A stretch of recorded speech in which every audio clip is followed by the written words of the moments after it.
Knight of Pentacles, tenacity, stamina, stubbornness. Crossing that with the world, fantastic, leveling up. Good to see that. Temperance, pardon me, I've got hiccups. Nine of Swords, the Nightmare card. You worrying too much about nothing. What's below you? Two of Pentacles. What's above you? Oh, we don't like to see the Seven of Swords. Could be tactical, could be cloak and dagger, being a bit naughty. You find yourself in a great place, really great place with those two cards. And that card as well, yep. And finally, well, there you go. Oh, you have to pardon me, I've got hiccups. Okay, energy on the bottom is about, the Knight of Swords is about clarity, about cutting through the waffle, cutting through the nonsense. So if you want to know really quickly how your week's going to be, it's going to be great. There's some little tricky bits in there, but it's going to be a great, great week. Okay, so that's you done, Taurus, and we'll go on to the detail for the ones that are still here. Okay. So the energy at the bottom of the Knight of Swords, he's cut through these brambles that were trying to hold him back, but by cutting through them, he's released the berries, he's released the fruits of his endeavour. People can see what he's trying to do, and they've all gone, oh, actually, that's a good idea. You know, people are going, should we go to the, pardon me, should we go to the seaside? Should we go to the cinema? Should we stay in and save our money? He just goes, this is what we're going to do. And everybody goes off and has a great time. Goes, what inspired idea that was. It was like, oh, I couldn't wait for you lot to make a decision. I made it for you. So it's that real jumping in with both feet energy. Love to see that. So that's the Page of Swords. The Knight of the Knight of Pentacles. She's made this armor, and it's built like a tank. It's really got to be careful that you don't over armor yourself, so you're too protected, because then you can't go out and enjoy the world. You know, the world. So the World card here is the last card in the Major Arcana deck. It's the last thing that the Fool comes to. Excuse me, just a moment. So it's the last card that the Fool encounters in the Major Arcana, and it's a card of triumphant victory and of sort of achievement, of leveling up, of going, you've done it, you've gone through all those experiences. Some have worked well, some have worked less well, but you've had the experience. And it's time to level up, you know, it's time to become, you know, Taurus 2.0.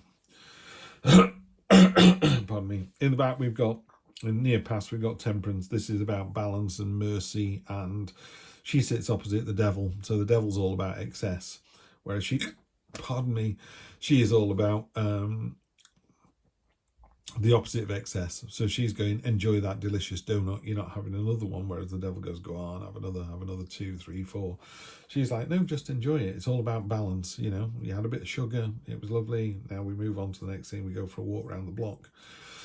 And then in the near future, we've got the Nightmare card. This is worrying about something. You're worrying too much. You're worrying about something and making it a lot worse than it is, and it's not. It's really fantastic. But that's not to say that these things don't have a place. You know, you wake up screaming in the night. It's your body's way of saying, we need to deal with this situation. So the root of the matter is staying flexible. Two of Pentacles is about, you know, keeping those juggling ideas, just staying, it's all it is staying flexible. So this Weasel's doing a fantastic job of balancing here. What it does warn us of is you can't stay like that forever. You can do it for a week or 2 weeks or a month or a year, but you've got to move on. You know, it's not that reliable a way to kind of, you know, living from hand to mouth almost. You need to make a concrete plan. The Seven of Swords at the top there, in this particular reading, Taurus, it's talking about making the strategic decision. In a normal Rider-Waite deck, it is a man sneaking away from a camp with all these swords. He's stolen some swords, and the idea is in the light of day the following morning, they're going to have to surrender because they've got no weapons to fight with. So it's about doing something not underhand, but not necessarily the most pure thing to do, but the rationale behind it is correct. Yeah, so sometimes we need to do things that don't really sit terribly well, but we know why we're doing them, and if you're doing them for a good reason, so you're stopping a war by taking people's swords away so they surrender, just remember, if they do surrender, you need to be magnanimous in victory. Yeah, you don't need to rub the noses in it.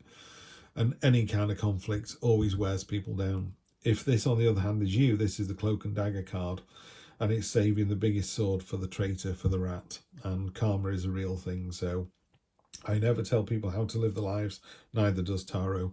But if you do something underhand, be sure it will find you out, you know.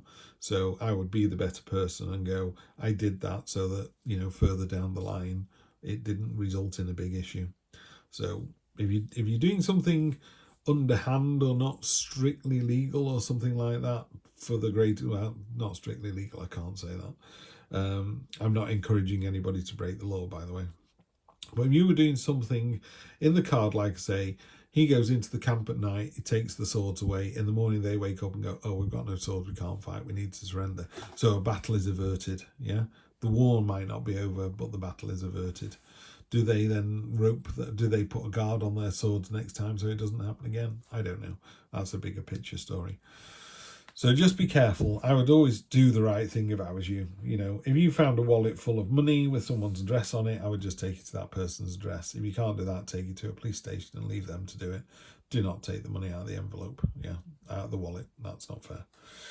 Where you're going to find yourself, this beautiful, sensual Empress energy in a relationship, this is very loving. So if this is a relationship, you're worrying too much about something, this line down here, you know, you're thinking, I've been underhand, I feel terrible about it, but the actual way you find yourself is loving and sensual. The easiest way to describe this card is you could have a bath because you're dirty and you just want to get clean, or you could have a bath with bubble bath and scented candles and music on and just really luxuriate in the feel of the water and how it, you know, that comforting, enveloping feel, that sensual feeling. That's what this card is. This card isn't about scrubbing yourself to get clean. This is a card about enjoying life and people, you know, just really, sucking the marrow out of life, out of the bones of life. It's a lovely card. I mean, this graphic over the top, this spot varnish, that's the love hormone. If we just, does it show on there? There it is. There you go. Look at that. So that's the oxytocin, the love hormone. We can flood our bodies with oxytocin. It makes us love the other person more, and hugs do that. They found out that if you hug people, you prefer them over in inverted commas, more attractive stranger, because you're releasing all these good hormones when you hug somebody.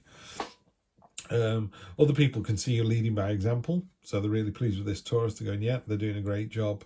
Very focused, very targeted. So again, whatever it is you're trying to do this week, you're doing it with real attention. You're also completely, there's a worry. I suppose this worry thing down here that you don't need to worry about is you just need to listen to your emotions. The King of Cups, the King of Cups is completely at one with his emotions. I've talked about him in another reading, and it's the secondary question. So he knows when he's frustrated, but then he knows what to do about being frustrated. He either learns to live with it or he changes the situation. And it's the second part of that understanding that's really important. Sometimes people go, I've had a rubbish day today. I've just felt on edge all day. The King of Cups would go, why? Why do you feel like that? And why does that make you feel that way? And he does that all in his own head. So he goes, I know what it is. It's because I don't know, that car cut me up, or because I fell out with my missus overnight. It doesn't matter what it is. He's able to get to the bottom of the situation, and that makes for a much more sort of well-rounded person, because you're really in touch with your emotions, you really understand your emotions, and you're really able to deal with the emotion. So sometimes it could be, I can't do anything about this, I'm just angry, and I just have to wait till I stop being angry. Yeah. So it's not all about being positive and being some sort of hippy-dippy spiritual, taking the higher ground. Sometimes you're allowed to be angry, disappointed, frustrated, anxious, sorrowful. You can be all of these things. You just need to appreciate them for what they are. There's nothing wrong with having a really sorrowful day and feeling really bad about it. It's like, yeah, you can miss people who've died, or you can miss relationships that you've had, but you've got to then use that to jump into the next bit, because the final outcome for this week is the Sun. Best card in the deck by a country mile. Yeah, I prefer the Magician and the Hanged Man, but most tarot readers, in fact pretty much all of them, The Sun is the best card in the deck. Everywhere she's dancing with joy. Everywhere she lands, sunflowers burst into life. The reason we're on this planet is because of the Sun. It's just numero uno in the deck. If you pull this first in reading, you stop the reading and just go, it's going to be magnificent. It's going to be absolutely fantastic. So yeah, Taurus, I'd see nothing on here to worry about. I would be the better person. Stop worrying about it. You're making it worse than it is. Just enjoy yourself. Just be sensual. Just cut through the waffle, yeah, and appreciate the victory, and just, you know, yeah, temperance, show mercy, show pity. Just find the balance in life. Just listen to your emotions, and you're in for a stunning week.